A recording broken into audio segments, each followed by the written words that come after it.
नागेश माझ्याबद्दल विजयला सांगत होता. एवढं सगळं ऐकून विजय थक्क झाला आणि नागेशला म्हणाला, बापरे. आणि आजकाल एक क्षुल्लक गोष्टीवरून लोक आत्महत्यासारखे मोठे पाऊल उचलतात. खूप मोठं काळीज लागतं यासाठी, आणि ते आहे मकरंदमध्ये. नागेश म्हणाला, हो ना, माझ्याशिवाय कोण नाही त्याला. आणि आता मला बी. आईबाप गेले माझे, पण 26 वर्षाची गाढ आहे ही मैत्रीची. ह्यात हसणं आलं, रडणं आलं, रुसणं आलं, बालपण आलं, किशोरपण आलं, मज्जा मस्ती आणि अडचणी पण आल्या आम्हा दोघांवर पण. आणि याच्यात नातं घट्ट होत गेलं. लहानपणी बनलेलं नातं मैत्रीचं. आणि देवचरणी इच्छा आहे माझी, मरणही सोबत यावं, त्याला बी आणि मला बी. तुम्ही नवीन आहे, शहरातली माणसं कशी असते ती मला ठाव नाही, पण तुमचं मन निर्मळ आहे म्हणून सांगतो. मैत्रीमध्ये सर्वात महत्त्वाचा असतो म्हणजे त्याग. याच्याशिवाय मैत्री घट्ट बनत नाही माझ्या वाघांनो. आणि सर्वात धोका ज्याचा असतो म्हणजे स्वार्थ. याला जागा देऊ नका, नाहीतर मैत्री राहत नाही, राहती फक्त ओळख. चला, आपण जवळपास आलो. वाट गावाच्या, आणि अंधार पण पडलाय. आणि बघा, आजी मी तुम्हाला सांगितलंय ह्याचा कुठं बाहेर नको यायला. आणि त्याच्यासमोर तर चुकून पण विषय काढू नका.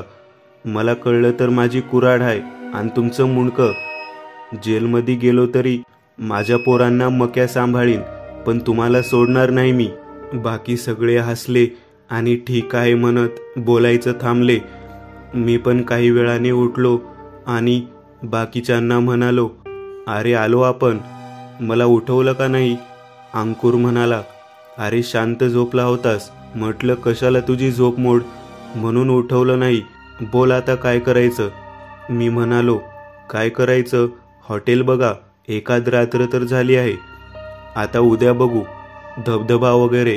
मेघराज अजून नाराज आहेत आपल्यावर. एवढं बोलून आम्ही एक हॉटेल शोधू लागलो. रात्रीचे जवळपास 10 वाजले, पण गावात हॉटेल काही मिळत नव्हते. मी म्हणालो. विजय म्हणाला, कसलं हे पर्यटन स्थळ आहे, इथे एक हॉटेल नाही ना दुकान आहे, कोणी वाटेवर दिसत नाही. तेवढ्यात रस्त्याच्या बाजूला एका झाडाखाली एक म्हातारा अंकुरला दिसला. अंकुर म्हणाला, मक्या तिकडे बघ, एक इसम आहे त्या ठिकाणी, आपण त्याला विचारू. नागेश म्हणाला, थांब र, लगेच घाई करू नको, मला काही बरोबर वाटत नाही. मी त्याच्यावर जरा नाराज होतो म्हणून मी काही बोललो नाही. विजय नागेशला म्हणाला, अरे या ठिकाणी अजून दुसरं कोणीही नाही, आपण जवळपास 3 घंटे झालं शोधत आहोत आणि तू थांब बोलतोयस. नागेश म्हणाला, तेच तर, दुसरं कोणीही नाही, न दुसरी कुठली गाडी वागताना दिसली, न माणूस. मग ह्यो इसम कुठून आला? गडबड असली तर? विजय म्हणाला, ए तू खूप घाबरतो रे, थांब जरा. विजय अंकुरला म्हणाला, गाडी त्याच्या जवळ घे, आपण विचारू त्याला. आणि अंकुरने गाडी त्याच्या जवळ नेली. हेडलाईटच्या उजेडात आम्ही त्याला बघितले तर अंगावर काहीतरी पांघरून चिलीम फुकत एक म्हातारा बसला होता. विजय म्हणाला, ओ बाबा, आओ बाबा. ऐकून म्हातारा म्हणाला, हा कोण आहे र? का र पोरा? विजय म्हणाला, बाबा आम्हाला हॉटेल हवं आहे मुक्कामासाठी, आहे का कुठे? कुठून आलं म्हणायचं आणि कशासाठी? आलोय शहरातून धबधबा बघायला. हे ऐकून तो म्हातारा हसू लागला आणि म्हणाला, अर खाल्ला का नाही चकवा? तुम्ही 150 किलोमीटर लांब आहेसा त्या गावापासून जिथं तो धबधबा आहे, आणि इथं कुठं गाव नाही. हे ऐकून आम्ही थक्क झालो, कारण आम्ही रस्ता चुकलो होतो आणि खूपच लांब आलो होतो. विजय त्या म्हाताऱ्याला म्हणाला, बाबा इथं कुठं राहण्यासाठी आहे का, पुढं किंवा मागे? तो म्हणाला, अरे शहाणे असाल तर फिरा माघारी, इथून जा माघारी, रात्री अपरात्री फिरू नये, जवान पोरांनी जा माघारी. मी चिडून गाडी खाली उतरलो. मला बघून नागेश कळवळीनं म्हणाला, मक्या रे ये वापस गाडीत. मी उतरून त्या म्हाताऱ्याला म्हणालो, आबा आम्ही तुम्हाला मदत मागितली आणि तुम्ही आम्हाला भीती घालताय. जवान पोरांनी फिरायचं नाही तर का म्हाताऱ्यांनी फिरायचं का? आहे कुठं काही आज पुरतं मुकामाला? हे ऐकून त्या म्हाताऱ्यांनी अंगावरील शाल थोडी बाजूला करत माझ्याकडे बघितलं आणि मला बघत म्हणाला, करून काही विपरीत फिरतोय शांतीसाठी निसर्गाच्या सानिध्यात.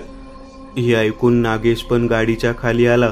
म्हणाला, अय आबा, सांग की काही, नाहीतर जाऊ दे बाबा आम्हाला. काही बी बडबडू नको. हाय का कुठं राहायला? म्हातारा हसत म्हणाला, नाही रे बाबा, इथं कुठं बी काही नाही. आणि तुम्हाला दिसलं बी तर तिथं जाऊ नका एवढं सांगतो. हे ऐकून म्हणालो, उगाच वेळ वाया घालवला. गांजा जास्त झाला वाटतं म्हाताऱ्याला. चला बघू कुठेतरी. एवढं बोलून मी गाडी चालवायला बसलो. गाडी वळून मी त्या पारावर पुन्हा बघितलं तर तो म्हातारा गायब होता. त्या ठिकाणी कोणीही नव्हतं. बाकी कोणाचं लक्ष त्या ठिकाणी नव्हतं, पण माझं आणि नागेशने ते पाहिलं होतं. मी नागेशकडे बघितलं आणि त्याला म्हणालो, नाग्या. तेवढ्यात मला थांबवत तो हळूच मला म्हणाला, हो बघितल्या मी, तू गाडी चालव, उगाच नको, घाबरतील बाकी. एवढं बोलून त्याने सोबत आणलेला खंडोबाचा भंडारा मला लावला आणि बाकी दोघांना लावत म्हणाला, आलं का रे मोबाईल काही? ते म्हटले, बघतोय पण काही नेटवर्क येत नाही. मला ते काही बरोबर वाटले नव्हते. म्हातारा अचानक गायब कसा झाला असावा? नागेश माझ्या बाजूला बसला होता आणि ते दोघे माझे मोबाईलमध्ये हॉटेल शोधत होते. मी नागेशला म्हणालो, आता काय करायचं? मला काही सुचत नाही आहे. तो म्हणाला, काळजी करू नको, आपण वापस जाऊ इथून. मी म्हणालो, आपण वापस निघालो, वाटेत अडकू. गाडीत जास्त पेट्रोल नाहीये, आपल्याला कुठेतरी थांबावं लागेल. तो म्हणाला, बरं पुढं बघू. अरे पण ते म्हातारा आपल्याला वापस जायला सांगत होतं. बघ, पर्याय नाही. जर काही व्हायचं असेल तर होईल आणि नसलं व्हायचं तर नाही होणार. पण मी यांना आणलं आहे, यांची जबाबदारी माझ्यावर आहे. तू आणि मी शेवट एकच, त्यामुळे आपण थांबू कुठंतरी. जवळपास 12च्या सुमारास मला काहीतरी चमकत असलेलं दिसलं. काही ठळक दिसत नव्हतं, पण बाहेर एक ठेवलेली पाटी चमकत होती. विजय म्हणाला, मक्या ते बघ, एक हॉटेल आहे वाटत. चल चल लवकर. मी गाडी त्या दिशेने नेली आणि जवळ गेल्यावर बाहेर ठेवलेल्या पाटीवर नाव होतं, हॉटेल रानमळा. खूप भटकून एवढ्या धो पावसात आम्हाला आसऱ्यासाठी एक हॉटेल मिळालं. हॉटेलचं नाव अगदी छान होतं. वाटलं आता काही चिंता नाही, इथे राहण्यासाठी सोय असेल नसेल काही फरक पडत नाही. फक्त आजची रात्र सुखरूप निघून जावी अशी आशा होती. आम्ही सगळे गाडीच्या खाली उतरलो. हॉटेलमध्ये कोणी आहे का बघितले तर कोणीही नव्हते, न बाहेर न आतमध्ये. फक्त बाहेर एक पाटी लावली होती आणि त्यावर लाइटिंग केली होती, जशी अगदी सगळे हॉटेल व ढाबेवाले करतात. विजय म्हणाला, आतमध्ये कोण काम करताना दिसत नाही, कोणीही नाही. मी म्हणालो, आवाज देऊन बघूया, कदाचित झोपले असतील सगळे आणि एवढ्या पावसात त्यांना तरी कुठून ग्राहक मिळतील. थांब, मी आवाज देतो. मी थोडं पुढे गेलो आणि म्हणालो, हॅलो, आहे का कोणी? आहे का कोणी आतमध्ये? हॉटेल चालू आहे का? अहो काका, आहे का कोणी आतमध्ये? पण कोणीही प्रतिसाद देत नव्हतं. तितक्यात मला एक सावली दिसली. एक इसम हातात कंदील घेऊन माझ्या दिशेने येत होता. मी त्याला बघून अगदी खुश झालो आणि बाकीच्यांना पण माझ्या दिशेने बोलावले. विजयला म्हणालो, गाडी एका बाजूला लाव, मोबाईल वगैरे आणि सर्व सामान घेऊन ये. त्यानेही तसंच केलं आणि माझ्या दिशेने आले. एवढ्यात त्या इसमाने हॉटेलचे दरवाजे उघडे केले आणि कंदील घेऊन आमच्याकडे पाहू लागला. तो दिसायला एकदम विचित्र होता. चेहऱ्यावर काहीतरी लागलं होतं आणि ती जखम ताजी होती. जणू कोणीतरी काही क्षण आधीच त्याच्या चेहऱ्यावर कुठल्या तरी धारदार शस्त्राने वार केला आहे आणि ज्या हातात त्याने कंदील धरला होता त्या हाताला रक्त लागले होते. नागेश ते सर्व बघून जरा गप्प झाला आणि मला खुणावू लागला की इथून निघूया आपण, असं त्याला म्हणायचं होतं. पण मला भान नव्हते. मी समजू शकलो नाही. तो कंदील घेऊन आमच्याकडे बघत होता.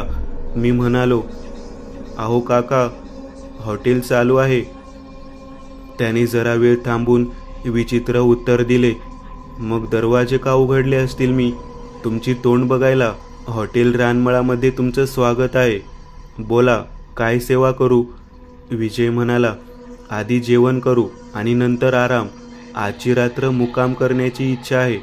हे ऐकून तो म्हणाला, ठीक आहे, पण जेवणाची सोय आहे, राहण्याची नाही. हे ऐकून मी म्हणालो, आम्हाला काही स्पेशल रूम नकोय, फक्त झोपण्यासाठी कोपरा मिळावा बस. तो इसम माझ्याकडे बघून म्हणाला, झोपावं तर लागल तुम्हाला, नाहीतर बाकी कसं होईल?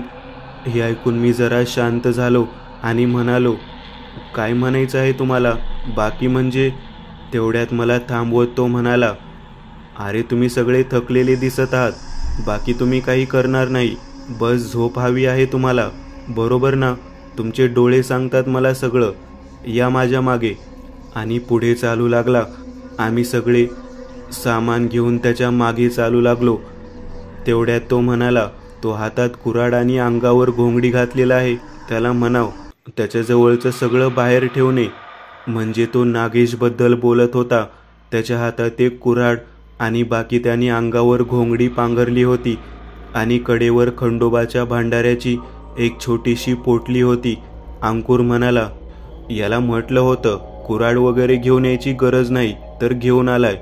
त्याने सगळं हॉटेलच्या बाहेर एका झाडाच्या कुंपणात ठेवलं, पण ती पोटली सोबत ठेवली आणि आत येऊ लागला. यावर तो इसम पुन्हा म्हणाला, ती पोटली पण?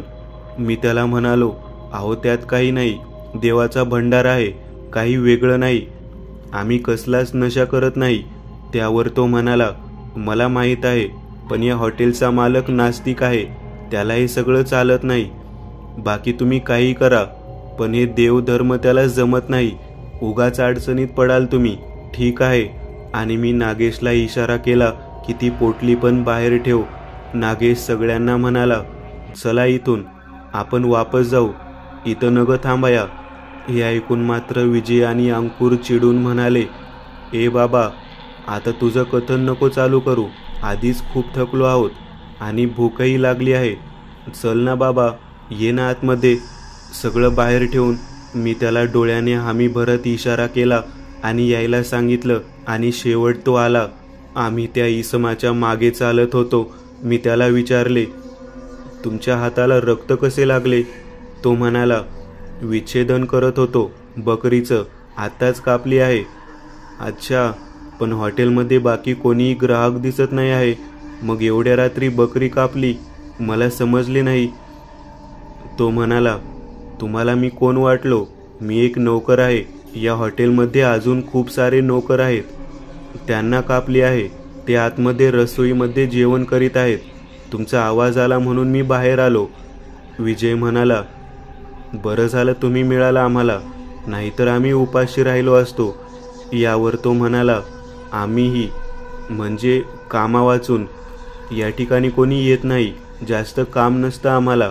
आला एखादा ग्राहक येतो, नाहीतर कोणीही येत नाही. असेच रिकामे बसलेले असतो आम्ही सगळे. आज तुम्ही आलात, तुमची चांगली सेवा करू आम्ही. विजय म्हणाला, हो काका, आधी चांगलं जेवण द्या आम्हाला, मस्त काहीतरी चमचमीत मटण वगैरे. तो म्हणाला, हो का नाही. त्याने आम्हाला आतमध्ये घेऊन गेला आणि बसायला सांगितले आणि म्हणाला, त्या तिकडे पाणी आहे, हातपाय धुवून घ्या, तोपर्यंत मी साहेबांना बोलून आणतो. आणि तो आतमध्ये गेला. विजय म्हणाला, या अंधारात काय दिसणार आहे, कसं कळणार कुठे जायचं? तेवढ्यात सगळे दिवे लागतात आणि सगळीकडे उजेड येतो आणि एवढ्यात एक 7 फूट उंच असलेला धिप्पाड कुडता घातलेला व्यक्ती आमच्या दिशेने येतो आणि सगळ्यांना म्हणतो, लाईट गेली होती, आता आली आहे. स्वागत आहे, मी हॉटेलचा मालक आहे, नमस्कार.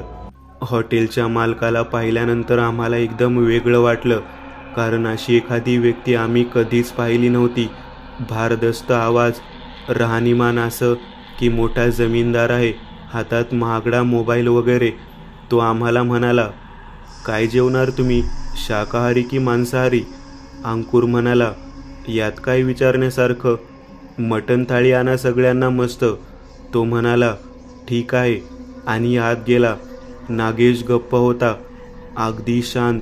विजय त्याला म्हणाला, काय रे, काय झालं तुला? अरे हा असा का आहे, काय झालं बाबा आता, काय अडचण आहे तुला? नागेश त्याला उत्तर देत म्हणाला, तुम्ही मला कशापायी आणले सांगा बरं.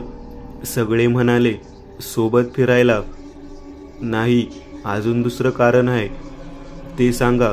अंकुर म्हणाला, अरे दुसरं काय, इथला जाणकार आहेस, थोडंफार माहीत असतं तुला, म्हणजे आम्हालाही थोडा धीर मिळतो, बाकी दुसरं काही नाही. नागेश म्हणाला, आणि मग तुम्ही का ऐकत नाही माझं? मी चला म्हणतो या मगाचपासनं. अरे गावात मला ऐकायला भेटलं की एक हॉटेल मालकानं नवीन हॉटेल टाकलंय, लय खर्च केला, लोक पण कामाला ठेवले, पण ते हॉटेल काही चाललं नाही आणि हॉटेल मालक कर्जबाजारी झाला.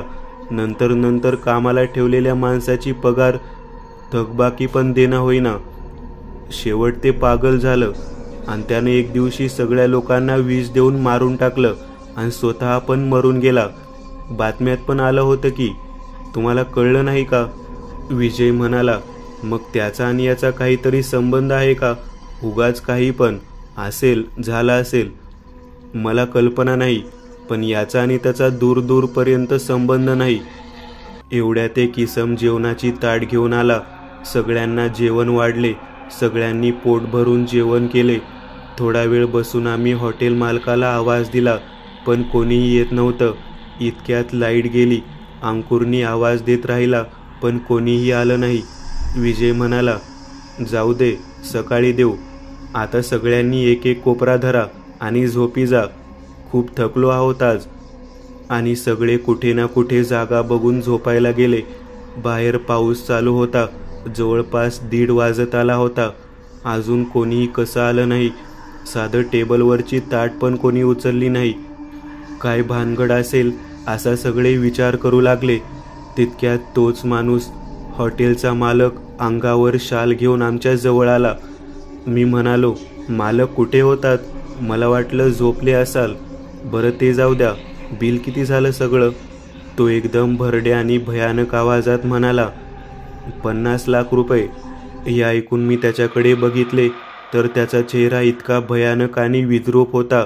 मी त्याला पाहून थरथर कापू लागलो. तो माझा, त्याचा तुटलेला जबडा घेऊन पाहत होता. मी सगळ्यांना आवाज दिला, उठा, उठा ये नाग्या, विजय. सगळे लगबगीने उठले आणि म्हणाले, काय झाले? त्यांना उत्तर देत मी मोठ्याने ओरडलो, पळा, बाहेर निघा इथून, गाडीकडे पळा. हे ऐकून अंकुर आणि विजय पळाले, पण नागेश बाजूला ठेवलेली खुर्ची उचलून त्या मालकाच्या दिशेने फेकली आणि माझा हात धरून मला घेऊन पळू लागला. आम्ही दरवाजाच्या दिशेने पळालो. दरवाजा तर बंद होता. मला काहीच कळत नव्हते. अतिशय घामाघूम झालो होतो. आम्ही पळत पळत गार्डन एरियामध्ये आलो आणि बघतो तर काय, त्या ठिकाणी सगळे नोकर हे पिशाचे रूप घेऊन उभे होते आणि एकच वाक्य बोलत होते, पगार कधी होणार? त्यांनी आम्हाला बघितले आणि आमच्या दिशेने येऊ लागले. एवढ्यात विजय आणि अंकुरही आम्हाला भेटले. म्हणाले, हे काय भानगड आहे? आज आपला शेवट आहे असं वाटतंय मला. हे लोक आपल्याला नाही सोडणार. मी म्हणालो, आधी पळ काढा इथून आणि दरवाजाकडे चला. अंकुर म्हणाला, काही फायदा नाही. तो यांच्यात सर्वात भयानक असणारा यांचा मालक त्या ठिकाणी आहे, वाट बघत आपली. नागेश म्हणाला, आधी इथून पळा. यांना जलद धावता येत नाही. रसोईच्या दिशेने पळा. आम्ही सगळे त्या दिशेने पळालो आणि त्या रसोई घरात लपून बसलो. दरवाजा लावून घेतला. सगळे घाबरून गेलो होतो. नागेश म्हणाला म्हणून त्याने माझ्याकडचं सगळं देवाचं एशीवर ठेवायला लावलं. आता र मक्या, मी म्हणत होतो नको यायला, तर ऐकलं नाही माझं. अरे निसर्ग पण संकेत देत होता, आडवीत होता नको जायला. तो म्हातारा पण बोलला होता वापस जा. खंडोबा चालता त्याच्या रूपात, म्हणून दिशा दाखवून लगेच गेला. माझं काही डोकं चालं ना गड्या. मी म्हणालो, माझ्या हट्टापायी तुम्ही आलात तर. इथून सुखरूप बाहेरही मीच काढणार. विजय म्हणाला. कसे? त्याच्याशी 2 हात करून. अरे तो 7 फुटाचा मानव दरवाजावर बसलाय. कसं होईल? कोणीही सामना करू शकणार नाही त्याचा. मी म्हणालो. नाही, आपल्याला पलायन करायचं आहे. त्या दरवाजावर मी या जमिनीचा नकाशा बघितला होता, पण ती वाट हॉटेलच्या मागे आहे आणि बंद आहे असं मला जसं आठवतं. आता ऐका, जोपर्यंत आपण सोबत आहोत तोपर्यंत त्याला आपला ठिकाण कळत राहणार. वेगळे झालो तर कदाचित तो मुख्य द्वार सोडून आपल्या कोणाच्या तरी दिशेने येणार. म्हणजे जे दोघे त्या मागच्या दरवाजाजवळ आहेत तो त्यांना थांबवण्याचा प्रयत्न करणार. तेवढ्यात बाकी दोघांनी मुख्य द्वार खोलून त्या कुंपणात ठेवलेली कुऱ्हाड आणि तो भंडारा घेऊन परत मागच्या दिशेने आमच्याकडे यावं लागेल. बाकी सर्व पिशाचे आहेत जे या मुख्य मालकाशी संलग्न आहेत. याला एखादा वार झाला तर कदाचित आपल्याला पळण्याचा वेळ मिळेल. आता हाच पर्याय आहे, नाहीतर जीव गमावा लागेल. नागेश, तू आणि अंकुर मागच्या दरवाजाकडे पळायचं. त्या दरवाजाला हात लावला की तो तुमच्या दिशेने येईल असं मला वाटतं. तेवढ्यात आम्ही बाकीच्यांचा सामना करत दरवाजा खोलून ती कुऱ्हाड आणि भंडारा घेऊन येतो. बाकी तुझ्यावर आहे. तुझा एकतरी वार त्याच्यावर चांगला झाला पाहिजे. नागेशच्या डोळ्यांना पाणी आले आणि तो मला म्हणाला. माझ्या भावा, मला नाही वाटत आज आपण वाचू. तू बोलणं खरंय तुझं, पण सगळं तसंच होईल. कोणीही सांगू शकत नाही. मीही भावूक झालो. म्हणालो, मला या जगात तुमच्याशिवाय कोणीही नाही. आईबाप माझ्या चुकीने गेले आणि हेही माझ्यामुळे झालं, पण मी तुम्हाला गमावणार नाही. प्रयत्न तर करणार. बाकी मला माफ करा मित्रांनो, जर मला यश नाही आले तर. एवढे बोलून सगळ्यांनी मिठी एकमेकांना मोठी मारली आणि आम्ही निघालो. मी आणि विजय एका बाजूला लपून बसलो आणि नागेश आणि अंकुर त्या मागच्या दरवाजाच्या दिशेने पळाले. मी त्यांना तो दरवाजा कुठे आहे हे सांगितले होते. त्यांच्या मागे बाकी सर्व पिशाचे गेले. भयानक आवाज काढू लागले. गुरगुर असा आवाज येऊ लागला. शेवट नागेश आणि अंकुर त्या दरवाजाजवळ पोहोचले. नागेशने देवाला प्रार्थना केली. खंडोबाचं नाव घेऊन 3 दरवाजावर जोरात लाथ मारली आणि जसे मला वाटले होते अगदी तसेच झाले. त्या हॉटेलचा मालक जो दरवाजावर आमची वाट बघत बसला होता तो दानव अगदी विद्रूप झाला. मोठमोठ्याने भयानक असे आवाज काढत नागेश आणि अंकुरच्या दिशेने येऊ लागला. ते आवाज ऐकून अंकुर जागेवर बेशुद्ध झाला. त्याचे आमच्याकडे लक्ष दिले नाही. तो थेट त्याच दिशेने जाऊ लागला. मी हीच संधी आहे म्हणत विजयला जोरात दरवाजाच्या दिशेने पळायला सांगितले. तसे बाकी पिशाच आमच्या दिशेने वळाले. मी पटकन तो मुख्य दरवाजा खोलला आणि त्या आवाजाने तो दानव अचानक आमच्या दिशेने येऊ लागला. तोपर्यंत मी त्या कुंपणातील कुऱ्हाड आणि भंडारा घेऊन उभा होतो. नागेशने अंकुरला खांद्यावर घेतले आणि आमच्या दिशेने पळू लागला. माझ्या दिशेने एकदम भयानक आवाज काढत येत होता, पण बाकी पिशाच काहीच करत नव्हते, कारण माझ्याकडे देवाचा भंडारा असल्याने ते पुढे येत नव्हते. पण मुख्य दानवाला काही फरक पडत नव्हता. तो माझ्या अगदी जवळ आला. मी तयार होतो तेवढ्यात मागून आवाज आला. मक्या, भंडारा कुऱ्हाडीच्या फरशाला लाव आणि मग वार कर. मी विजयला म्हणालो, गाडीकडे जा. मी जसा याच्यावर वार करील तू गाडी चालू कर. तो ठीक आहे म्हणाला. नागेश आता अगदी त्या पिशाच्याच्या मागे आला होता. तो भयानक आवाज काढत माझ्या अगदी समोर आला. तोपर्यंत मी कुऱ्हाड पूर्ण भंडाऱ्याने भरवली होती. त्याने एक मोठी भयानक आरोळी दिली आणि माझ्या अंगावर आला.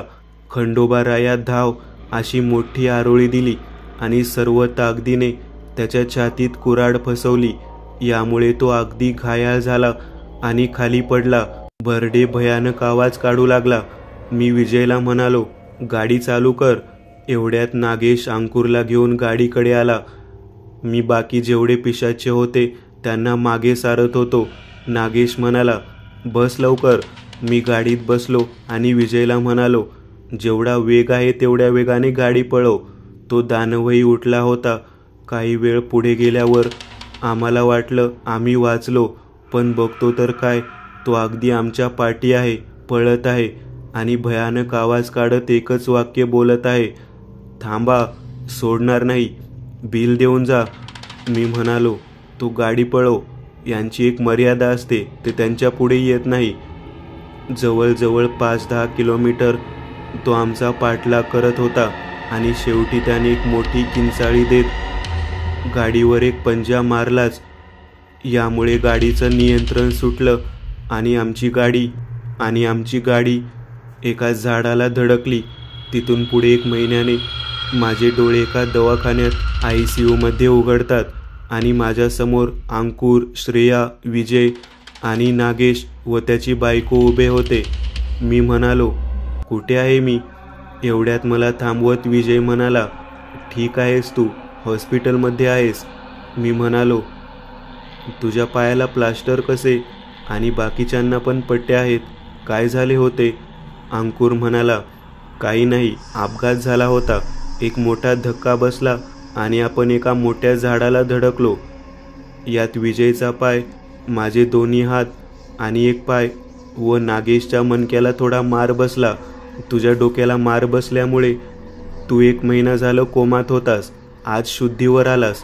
मी म्हणालो, अरे हो, आठवलं सगळं, मला तर वाटलं आपण सापडलो त्याला.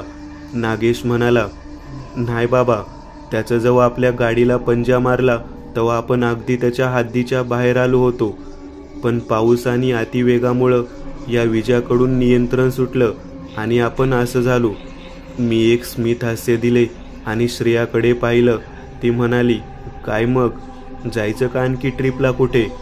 मी म्हणालो, जाऊ, पण कुठे हॉटेलवर नको थांबायचं. यावर सगळे हसू लागले व श्रेया माझ्या जवळ आली व म्हणाली, लवकर बरा हो, कारण आणखी एक ट्रिप काढायची आहे जेजुरीला, पण यामध्ये हे कोणीच सोबत नसणार आहेत, फक्त तू आणि मी. तिने एक मंगळसूत्र माझ्या हातात देत म्हणाली, नेशील ना मला उचलून जेजुरी गडावर? यावर मी लाजत हो म्हणालो आणि मंगळसूत्र तिला घातलं.